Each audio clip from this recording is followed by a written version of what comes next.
मधुबन के बाबा, मधुबन के बाबा मुरली वाले, आपका क्या कहना, आपका क्या कहना। ओम शांति। आज 31 दिसंबर 2024 के साकार मधुर महावाक्य हैं। आज मीठे मीठे बाप दादा बोले, मीठे बच्चे, बाप जो रोज रोज पढ़ाते हैं, यह पढ़ाई कभी मिस नहीं करनी है। इस पढ़ाई से ही अंदर का संशय दूर होता है। बाबा ने कहा, मीठे बच्चे, बाप जो रोज रोज पढ़ाते हैं, यह पढ़ाई कभी मिस नहीं करनी है। इस पढ़ाई से ही अंदर का संशय दूर होता है। बाबा ने आज प्रश्न पूछा कि बाप के दिल को जीतने की युक्ति क्या है। तो उत्तर में बाबा कहते, बाप के दिल को जीतना है तो जब तक संगम युग है तब तक बाप से कुछ भी छिपाओ नहीं। अपने कैरेक्टर्स पर पूरा पूरा ध्यान दो। अगर कोई पाप कर्म हो जाता है तो अविनाशी सर्जन को सुनाओ तो हल्के हो जाएंगे। बाप जो शिक्षा देते हैं यही उनकी दया, कृपा व आशीर्वाद है। तो बाप से दया व कृपा मांगने की बजाय स्वयं पर कृपा करो। ऐसा पुरुषार्थ कर बाप के दिल को जीत लो। ओम शांति। अभी रूहानी बच्चे यह तो जानते हैं कि नई दुनिया में सुख है और पुरानी दुनिया में दुख है। दुख में सभी दुख में आ जाते हैं और सुख में सभी सुख में आ जाते हैं। सुख की दुनिया में दुख का नाम निशान नहीं, और फिर जहाँ दुख है वहाँ सुख का नाम निशान नहीं। जहाँ पाप है वहाँ पुण्य का नाम निशान नहीं, और जहाँ पुण्य है वहाँ पाप का नाम निशान नहीं। तो वह कौन सी जगह है? एक है सत्युग और दूसरा है कलयुग। यह तो बच्चों की बुद्धि में ज़रूर होगा ही। अभी दुख का समय पूरा होता है और सत्युग के लिए तैयारी हो रही है। हम अभी इस पतित छीछी दुनिया से उस पार सत्युग अर्थात राम राज्य में जा रहे हैं। नई दुनिया में है सुख और पुरानी दुनिया में है दुख। ऐसा नहीं कि जो सुख देता है वही दुख भी देता है, नहीं। सुख बाप देते हैं, दुख माया रावण देता है। उस दुश्मन की एफिजी हर वर्ष जलाते हैं। दुख देने वाले को हमेशा जलाया जाता है। बच्चे जानते हैं जब उसका राज्य पूरा होता है तो फिर हमेशा के लिए खलास हो जाता है। 5 विकार ही सबको आदि मध्य अंत दुख देते आए हैं। तुम यहाँ बैठे हो तो भी तुम्हारी बुद्धि में यही रहे कि हम बाबा के पास जाएं। रावण को तो तुम बाप नहीं कहेंगे। कब सुना है कि रावण को परमपिता परमात्मा कोई कहते हो? कभी भी नहीं। कई समझते हैं लंका में रावण था। बाप कहते हैं ये सारी दुनिया ही लंका है। कहते हैं वास्को डी गामा ने चक्र लगाया स्टीमर व बोट के द्वारा। जिस समय उसने चक्कर लगाया उस समय एरोप्लेन्स आदि नहीं थे। ट्रेन भी स्टीम पर चलती थी। बिजली अलग चीज़ है। अब बाप कहते हैं दुनिया तो एक ही है, नई से पुरानी, पुरानी से नई बनती है। ऐसे नहीं कहना होता है कि स्थापना पालना विनाश, नहीं। पहले स्थापना फिर विनाश, बाद में पालना। यह राइट अक्षर है। बाद में रावण की पालना शुरू होती है।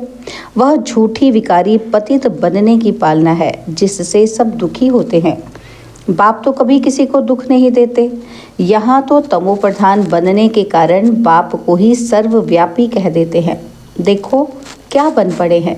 यह तो तुम बच्चों को चलते फिरते बुद्धि में रहना चाहिए। है तो बहुत सहज, सिर्फ अल्फ की बात है। मुसलमान लोग भी कहते हैं उठकर अल्लाह को याद करो, खुद भी सवेरे उठते हैं। वह कहते हैं अल्लाह व खुदा को याद करो। तुम कहेंगे बाप को याद करो। बाबा अक्षर बहुत मीठा है। अल्लाह कहने से वर्षा याद नहीं आएगा, बाबा कहने से वर्षा याद आ जाता है। मुसलमान लोग बाप नहीं कहते हैं, वह फिर अल्लाह मियाँ कहते हैं। मियाँ बीबी, यह सभी अक्षर भारत में है। परमपिता परमात्मा कहने से ही शिवलिंग याद आ जाएगा। यूरोप वासी लोग गॉड फादर कहते हैं। भारत में तो पत्थर भित्तर को भी भगवान समझ लेते हैं। शिवलिंग भी पत्थर का होता है। समझते हैं इस पत्थर में भगवान बैठा है। भगवान को याद करेंगे तो पत्थर ही सामने आ जाता है। पत्थर को भगवान समझ पूजते हैं। पत्थर कहाँ से आता है? पहाड़ों के झरनों से गिरते गिरते गोल चिकना बन जाता है और फिर कैसे नेचुरल निशान भी बन जाते हैं। देवी देवताओं की मूर्ति ऐसी नहीं होती है। पत्थर काट काट कर कान, मुंह, नाक आदि कितना सुंदर बनाते हैं। खर्चा बहुत करते हैं। शिव बाबा की मूर्ति पर कोई खर्चे की बात ही नहीं। अभी तुम बच्चे समझते हो कि हम सो देवी देवता चैतन्य में खुद बन रहे हैं। चैतन्य में होंगे तब पूजा आदि नहीं होगी। जब पत्थर बुद्धि बनते हैं तब पत्थर की पूजा करते हैं। चैतन्य है तो पूजा है, फिर पुजारी बन जाते हैं। वहाँ ना कोई पुजारी होते, ना ही कोई पत्थर की मूर्ति होती। दरकार ही नहीं। जो चैतन्य थे उनकी निशानी यादगार के लिए पत्थरों में रखते हैं। और अभी इन देवताओं की कहानी का तुमको मालूम पड़ गया है कि इन देवताओं की जीवन कहानी क्या थी, और फिर से वही रिपीट होती है। आगे यह ज्ञान चक्षु नहीं था तो जैसे पत्थर बुद्धि थे, और अभी बाप द्वारा जो ज्ञान मिला है, ज्ञान एक ही है परंतु उठाने वाले नंबरवार हैं। तुम्हारी रुद्रमाला भी इस धारणा के अनुसार ही बनती है। एक है रुद्रमाला और दूसरी है रुंडमाला। एक है ब्रदर्स की और दूसरी है ब्रदर्स और सिस्टर्स की। यह तो बुद्धि में आता है कि हम आत्माएं बहुत छोटी छोटी बिंदी मुआफिक हैं। गायन भी है कि भ्रिकुटी के बीच चमकता है अजब सितारा। अभी तुम समझते हो कि हम आत्मा चैतन्य हैं, एक छोटे सितारे मिसल हैं। और फिर जब गर्भ में आते हैं तो पहले कितना छोटा पिंड होता है और फिर कितना बड़ा हो जाता है। वही आत्मा अपने शरीर द्वारा अविनाशी पाठ बजाती रहती है। इस शरीर को ही फिर सब याद करने लग पड़ते हैं। यह शरीर ही अच्छा बुरा होने के कारण सबको आकर्षित करता है। सत्युग में ऐसे नहीं कहेंगे कि आत्म अभिमानी बनो, अपने को आत्मा समझो। यह ज्ञान तुम्हें अभी ही मिला है, क्योंकि तुम जानते हो कि अभी आत्मा पतित बन पड़ी है, और पतित होने के कारण जो काम करती है वह सभी उल्टा हो जाता है। बाप सुलटा काम कराते हैं।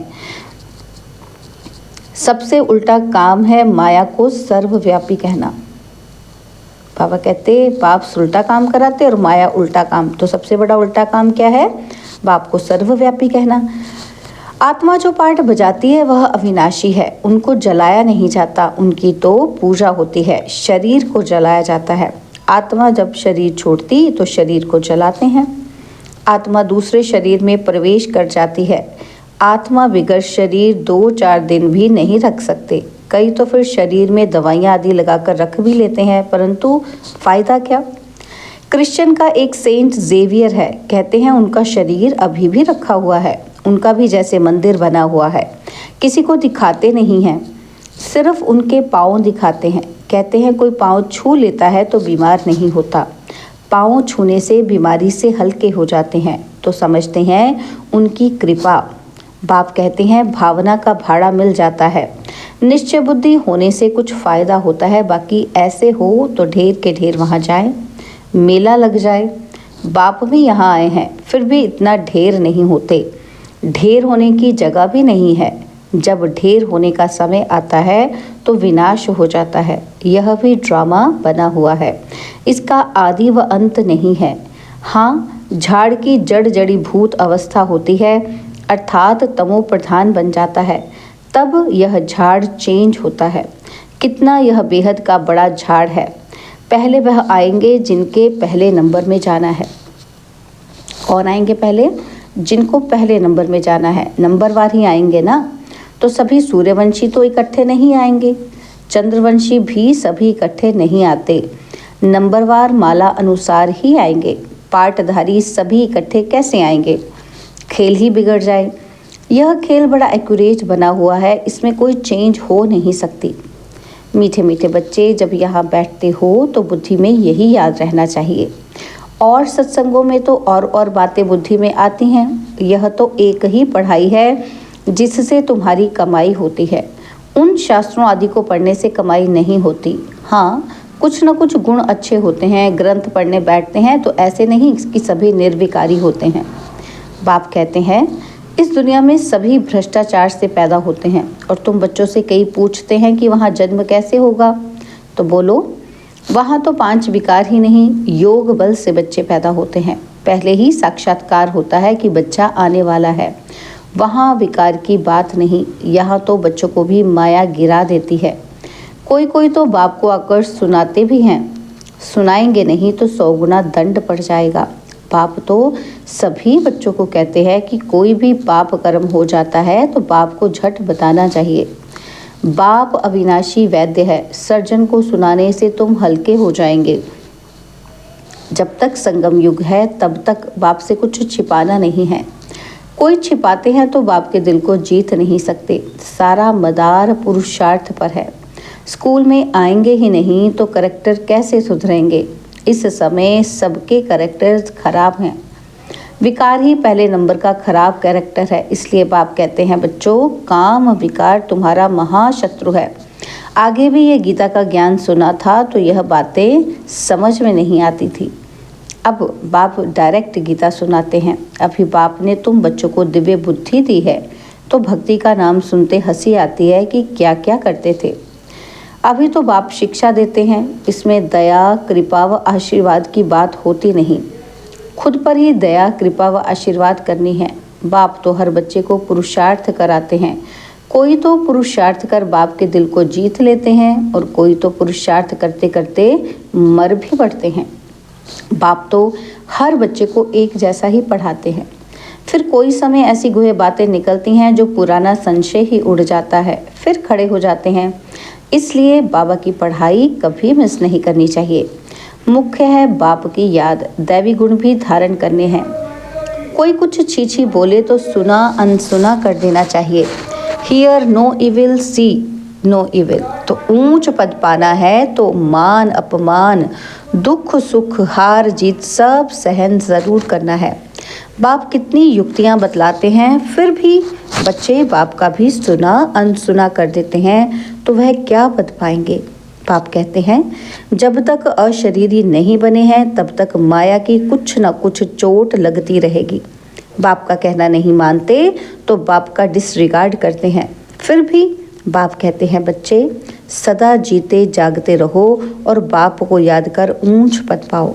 अच्छा, मीठे मीठे सिकिलदे बच्चों प्रति माता पिता बाप दादा का याद प्यार और गुड मॉर्निंग। रूहानी बाप की रूहानी बच्चों को नमस्ते। हम रूहानी बच्चों की रूहानी बाप दादाजी को दिलवा जान सिकवा प्रेम से नमस्ते। ओम शांति। प्यारे बाबा, मीठे बाबा, मेरे बाबा, शुक्रिया बाबा, शुक्रिया बाबा, शुक्रिया। धारणा के लिए मुख्य सार है। पहला पॉइंट है, कोई भी उल्टी सुल्टी बातें करे तो सुना अनसुना कर देना है। हियर नो इविल, दुख सुख मान अपमान सब कुछ सहन करना है। और सेकंड पॉइंट है, बाप जो सुनाते हैं उसे कभी सुना अनसुना कर बाप का डिसरिगार्ड नहीं करना है। माया की चोट से बचने के लिए अशरीरी रहने का अभ्यास ज़रूर करना है। बाबा ने आज हमें वरदान दिया, बाप समान रहम दिल बन सबको क्षमा कर स्नेह देने वाले मास्टर दाता भव। बाप समान रहम दिल बन सबको क्षमा कर स्नेह देने वाले मास्टर दाता भव। जैसे बाप को रहम दिल मर्सीफुल कहते हैं, ऐसे आप बच्चे भी मास्टर रहम दिल हो। जो रहम दिल हैं वही कल्याण कर सकते हैं, अकल्याण करने वाले को भी क्षमा कर सकते हैं। वह मास्टर स्नेह के सागर होते हैं। उनके पास स्नेह के बिना और कुछ है ही नहीं। वर्तमान समय संपत्ति से भी ज़्यादा स्नेह की आवश्यकता है। इसलिए मास्टर दाता बन सबको स्नेह देते चलो, कोई भी खाली हाथ न जाए। स्लोगन, तीव्र पुरुषार्थी बनने की चाहना हो तो जहाँ चाह है वहाँ राह मिल जाएगी। तीव्र पुरुषार्थी बनने की चाहना हो तो जहाँ चाह है वहाँ राह मिल जाएगी। ओम शांति।